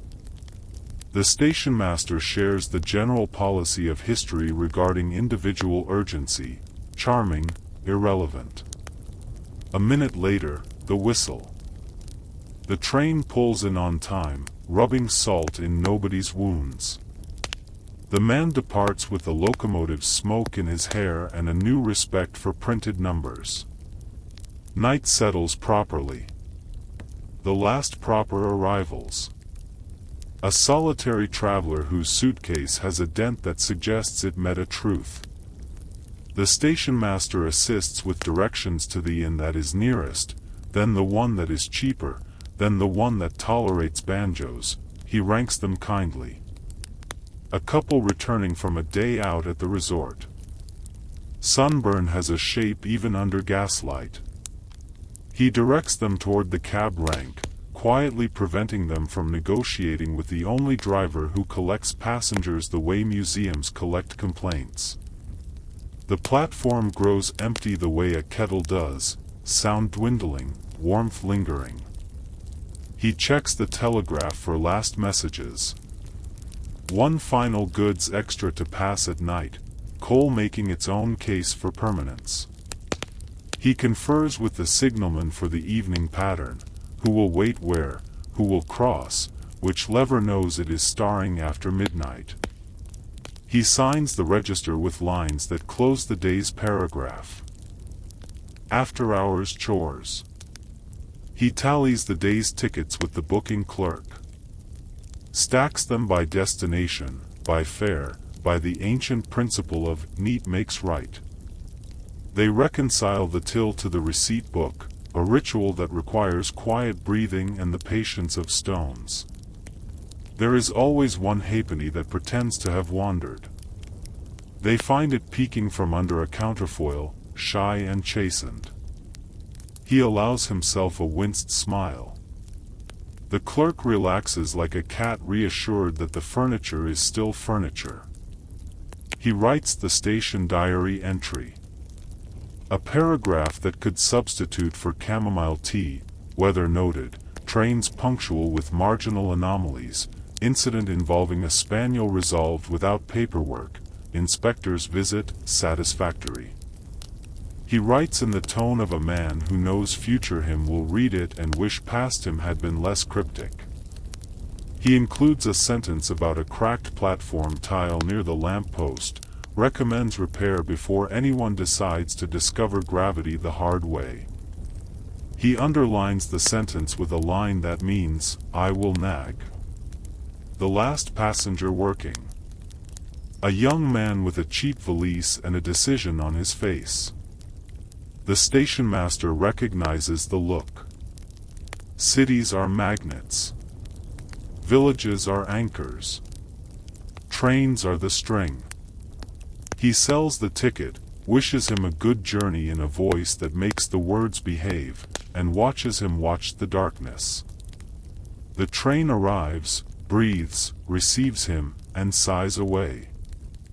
The tail lamp dwindles. The station master notes the time. He adds one soft thought to the diary, fine night. Stars. Closing begins. Lamps turned down. Doors bolted. The parcels office counted and locked. The lost property cupboard secured against adventurous umbrellas. He checks the lavatories with the impersonal compassion of a man who has seen everything and chosen civility. He tests the padlocks on the yard gates.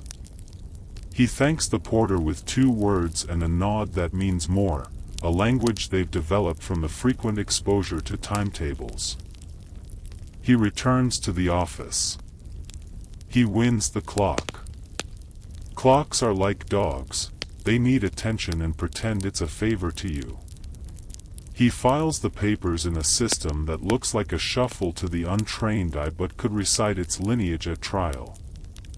He places tomorrow's timetable visible, sharp, but not flashy. He elicits one last murmur from the telegraph, line clear, box closed. The set quiets like a bird settling on its own logic. Coat on. Hat off. Hat on. He checks his reflection in the glass of a door that leads nowhere exciting. The face is unremarkable in the way civilized life depends on. He steps onto the platform. The night owns it now, and he is the night's landlord. He listens. Rails sing to themselves, too quiet for anyone who hasn't spent years practicing the hobby of listening to iron talk. Somewhere, a fox regards property law with skepticism. The station master locks the front door with a key that has known colder nights and less forgiving locks. The key turns with a small authority. The door accepts the argument. He walks home on a street that learned long ago to be sleepy. The town knows him. He is the man who knows when everything arrives and leaves. People trust men like that, even if they rarely say so. He will eat a dinner that isn't exciting. He will read the company circular that is exciting only to circulars. He will check his watch and correct the mantle clock by a fraction that will annoy no one but him. He will sleep the sleep of men whose jobs are to keep entropy from flirting with timetables. And tomorrow he will repeat all of it. The same keys. The same bell. The same telegraph tapping out the Morse version of small talk. The same human tides of hats and packages and opinions. The gentle discipline of schedules is the closest thing the 19th century has to therapy. The stationmaster is its counselor, wearing a cap and a patient expression. Fog has rules. The rule is, slow down everything and pretend you meant to. He confers with the signalman, who is a lighthouse keeper today, all levers and bells, every movement deliberate. Distant signals stay at caution longer. The home signals are treated like nervous relatives.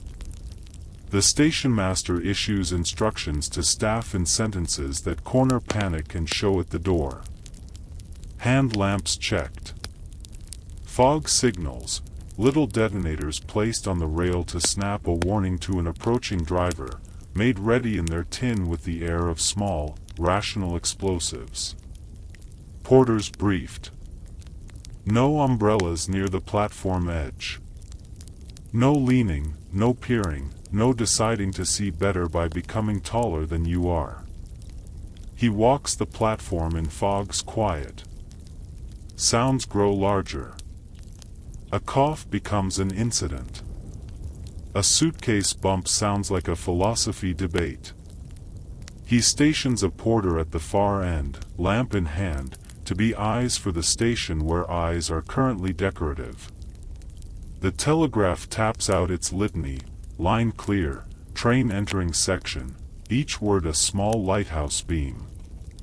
He notes each entry, adds a margin remark about fog, and underlines it with the sober joy of a man who appreciates understatement.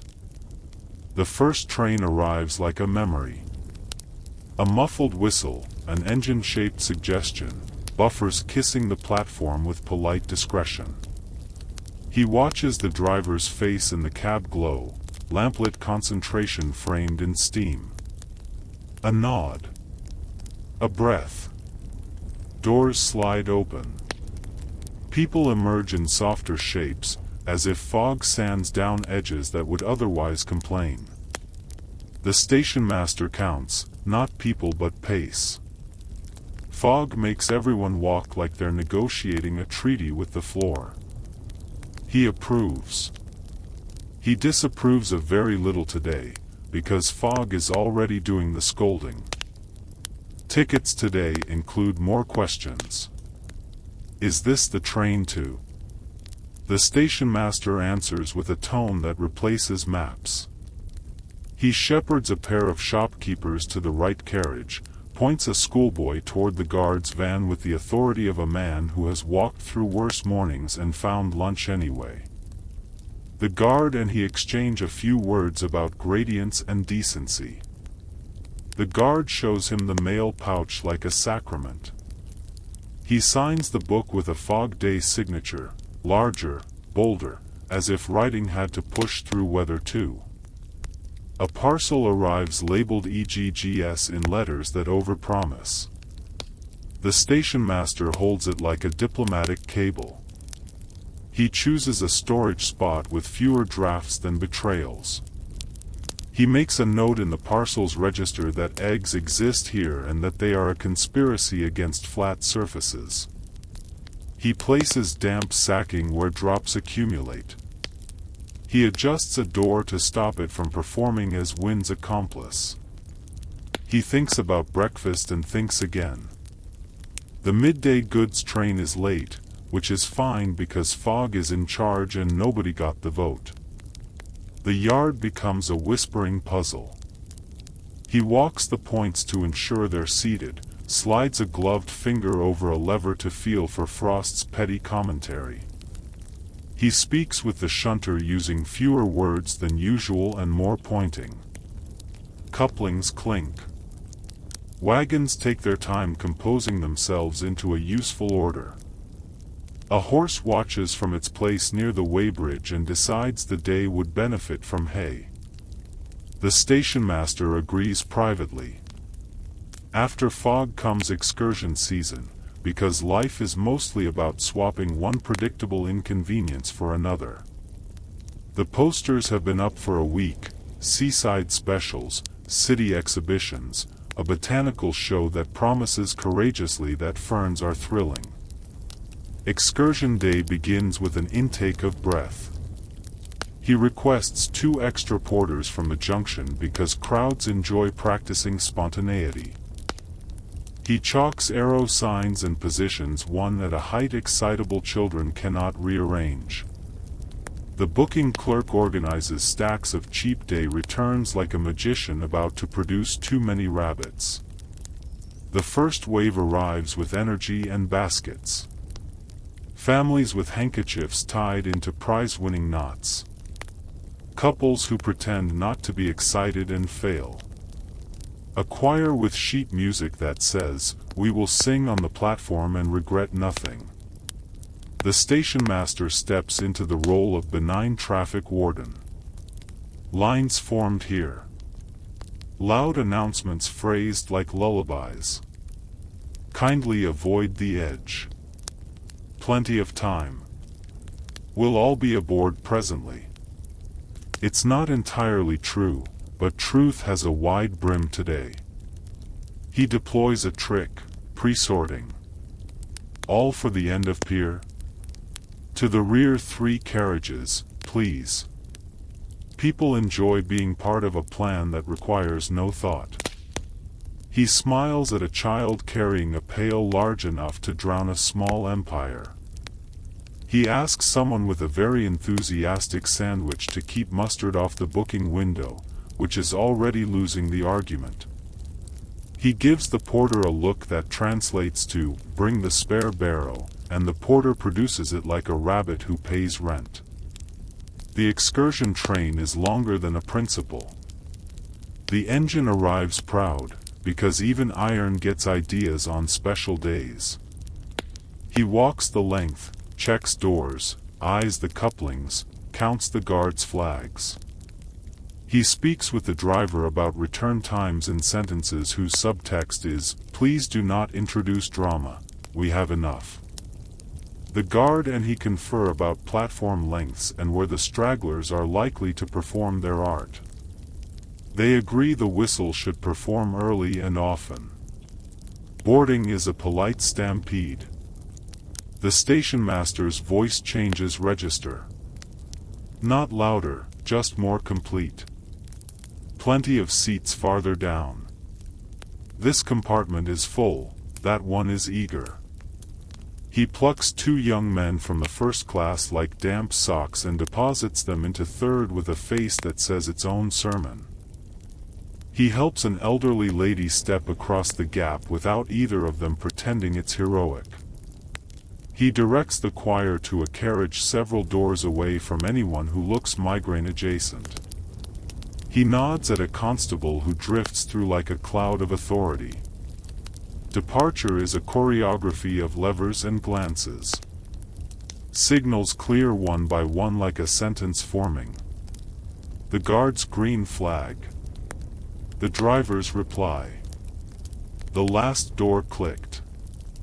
He watches the train leave with the attentive distance of a chaperone. As the tail lamp dwindles, the platform exhales. He picks up a silk glove that has decided to study the ground, and labels it for the cupboard with the sigh of a man who understands gloves on a cellular level.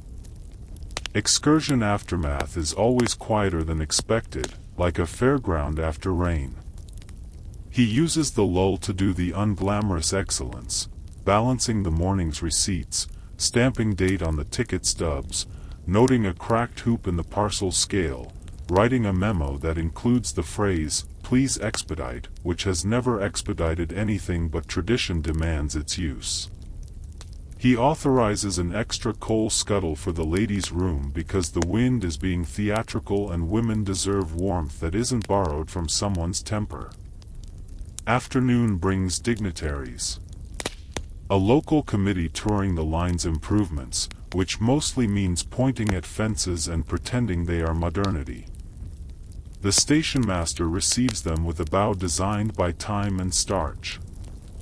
He produces facts: tonnage through the yard this quarter, punctuality percentages expressed in decimals that soothe men with watch chains, the number of parcels conveyed to the drapery because draperies are the real government. He does not mention that he personally prevented 3 umbrellas from declaring civil war this week. Humility is part of the uniform. An inspector might lurk in the dignitary's shadow. The mustache returns. Questions about lamp trimming. He answers with fuel measures and wick lengths as if discussing opera. Questions about notices. Are they current? Are they legible? Are they compelling in the way warnings need to be? He has replaced the smudged one about stepping over rail chairs because smudged warnings apologize for themselves. He receives a nod that will be mistaken later for affection. It is not. It is compliance, which is better. Let's wander into the waiting room etiquette, because nothing is sleepier than rules about chairs. The station master ensures the fire is neither enthusiastic nor sulking. 2 enthusiastic and men nap with their boots on the fender like invading furniture. 2 sulking and complaints bloom like fungi. He straightens antimacassars, turning frayed sides toward the wall like secrets. He notices a copy of the Illustrated London News and folds it so the terrifying engraving of a battle is not on the top page. It's a station, not a theater. He moves the spittoon 3 inches to the left to align with a natural pattern of human failure. He ensures the piano is closed. It is closed because the last open day produced a medley nobody enjoyed. A small emergency arrives in a very small voice. A child who has misplaced a smaller child. This is a station master specialty. He crouches to the height where fear speaks sense. Names. Hat description. Sticky residues. He signals the porter with eyebrows and the quiet code for "search, please." He deputizes a lady with the kind face that all towns produce on a rota. The smaller child is discovered behind a trunk examining dust as if it contained secrets. He reunites the pair with reunion words that are bigger on calm than menace. He advises the guardian adult with a sentence that begins, perhaps, and ends with, hand. He records nothing. Not everything needs a ledger. Some things only need relief. Weather shifts. Wind today, and the station sign creaks its oldest vowels. He inspects the bolts with the porter and a spanner that has stories. He orders a dab of paint on the corner where the letter has started to think about independence. The platform awning bangs a sheet metal opinion. He orders sand for the slippery patches and the strategic placement of benches as windbreaks. He asks for a kettle to be sent to the signal box because warmth there keeps the line straighter than rules do. Hospitality is logistics in a cardigan. A gentleman traveler presents a trunk labeled with 3 towns, none of them this one. The tag twine is tired of being alive. The station master retags it with a new cord that believes in the future, copies the address into the register, and directs it toward the right van. He makes a note to send a polite letter to a rural office about the perils of gossamer string. He chooses wording that implies collaboration rather than scolding. He can scold beautifully. He prefers to win. Twilight puts on its lamplit show. Commuters trickle home, smelling like factory, paper, and decisions unmade. He recognizes the man who complains weekly about the 5:40 being 3 minutes late and announces his complaint before he can make it. 3 minutes early tonight, Mr. Haynes. Mr. Haynes disapproves of being preempted but approves of punctuality in principle, so his face forgets its lines for a second. The station master moves on, having prevented a conversation by stealing it. Mail exchanges become brisker. He counts pouches by touch as much as sight. One arrives with a broken lead seal, and the guard shows it like a confession. He notes it, replaces the seal, records the anomaly in a line that will bore heaven. He files the matter in a drawer labeled, "To chase gently." Tomorrow he will chase gently. No one will remember, everyone will behave slightly better for a week. A vendor appears selling newspapers 2 editions late and gossip 10 minutes early. The station master allows him a position just far enough from the booking window to prevent newsprint from becoming the new wallpaper. He reminds him, with a smile that writes tickets to compliance, that hawking must avoid loudness exceeding a well-bred sneeze. The vendor attempts a whisper shout, invents a new sound, and achieves the goal poorly but adequately. Let's float to a winter evening when snow takes a vote and becomes unanimous. The track gleams under a thin layer of apology. He orders the plate layers to sweep points with brooms that believe in muscle. He ensures point heaters, rustic, smoky, are lit where they exist. He organizes men with shovels into a parade that would make a general envious: platform first, step second, yard paths third, the platform again because snow resents being organized. Trains slow and produce steam like dragons with good intentions. He coordinates crossings with the signalman using the telegraph's clipped syllables. He adjusts the schedule on a blackboard in chalk that squeaks like a conscience. He announces delays with the kind of voice that wraps bad news in blankets. A woman slips, is caught by a porter, and performs a curtsy at physics. The station master thanks them both for their service to equilibrium. He orders more sand at the spot and less sarcasm. The porter grins. Snow gives the station a postcard quality, it also gives it a liability problem. He treats both with equal skepticism. We should mention Sunday differences, because they are deliciously small. Fewer trains. More hats. A sense of upright leisure that complains if it has to walk fast. He wears his best tie and his second-best patience. He ensures the station cat, which officially does not exist, is not asleep in the parcel office window where it will attract worship and lawsuits. He moves it gently. It returns later. They understand one another. There is the matter of clocks. Public clocks lie in 2 directions. They are slow for those who run, fast for those who drift. His job is to keep them correct to a standard no one can love but everyone depends on. He sets the station clock by his watch, which is set by the inspector's big watch, which is set by the time ball in a city none of them can see. He wins the mechanism with a care usually reserved for families. He listens to the tick, each one a small promise he intends to keep until it's someone else's problem.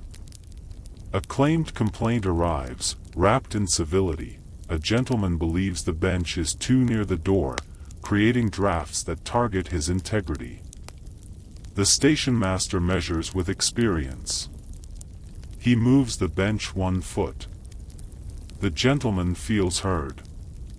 The drafts continue to be drafts. The station thrives on placebo improvements administered with bedside manner. He is the doctor of nearly nothing and yet everything. Night specials interrupt routine with their own flavor of monotone. A late goods extra, wagons clanking together in a language that never gets a vowel right. A fish train sliding through with the scent of the sea attaching to the platform for 5 minutes like a traveling sermon. He stands in his coat, collar turned up, watching the procession as if the dark were a theater that keeps staging the same play with different actors. The guard's lamp winks. He returns the courtesy with his own. Lamps are how steel says hello. We'll drift briefly into staff management, because nothing is more soporific than rostering. He does the rota in pencil. He balances old hands who prefer dawn against young legs that can survive closing. He notes a porter's mother is ill and finds him day shifts that behave. He tells the booking clerk to swap with the parcels lad on Thursdays because market day tickets and cabbage crates are both better in pairs. He delivers feedback at a volume that never leaves bruises.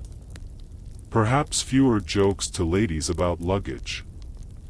Try fewer cigarettes within 3 feet of oil. Your hat, if it could be persuaded to stay at an angle less experimental. Men nod. Hats adjust. Oil does its flammable best. Lost property accumulates like civility. Umbrellas, black, orphaned, and ideologically identical, line up in a cupboard like monks. A violin case that, mercifully, contains a violin. A book with flowers pressed so long ago they have opinions. He logs each. When owners arrive, they enact humble theater. I couldn't imagine where it went. We could, he thinks, but does not say. He hands the object over with gravitas, as if returning a province. Receipts are signed by hands that promise to be more careful and will not be. He makes peace with this. Late evening excursion returns bring tired joy and regretted lemonade. The station master prepares extra brooms for confetti that didn't ask permission, reminders about stepping carefully, a small squad of porters armed with patience and mops. He walks the length as the train pulls in, watching for children who attempt to be creative at gaps and men who have rediscovered optimism. He keeps the tone soft. This way. Mind the step. Home soon. He retrieves a hat thrown from a window as if the air had a suggestion. He logs nothing. Some episodes belong to the night. A drunk appears like weather, uninvited, unpersuadable, mostly harmless if gravity cooperates. The station master engages the ancient craft of de-escalation. He speaks in slow sentences with no cliffhangers. He offers a bench and water. He aligns the man's life with the next train by pointing at its inevitability. The constable walks by with timing that suggests choreography. The drunk discovers sitting. The station remembers dignity. The timetable resumes its therapy. Closing after a long day is a ritual slightly more ornate than usual.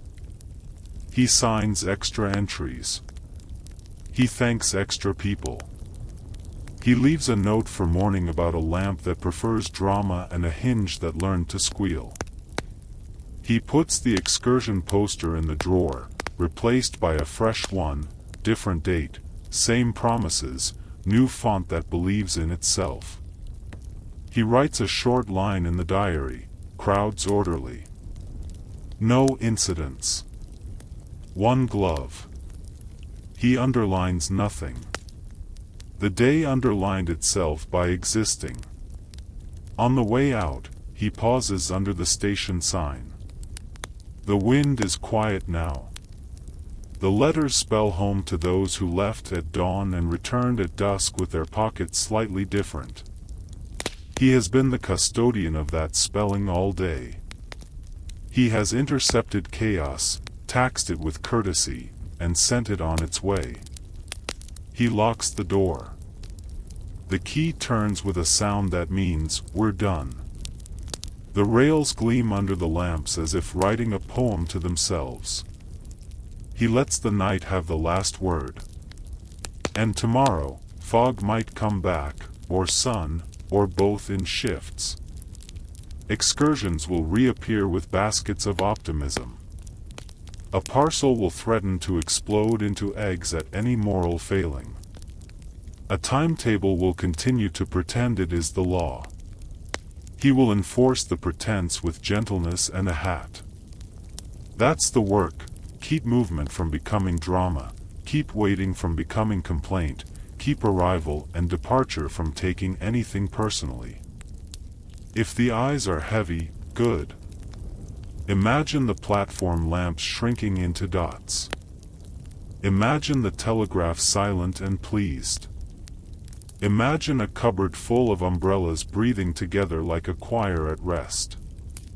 The stationmaster's day isn't heroic, which is how it rescues everyone from the worst parts of life, uncertainty and shouting. He replaces both with cues.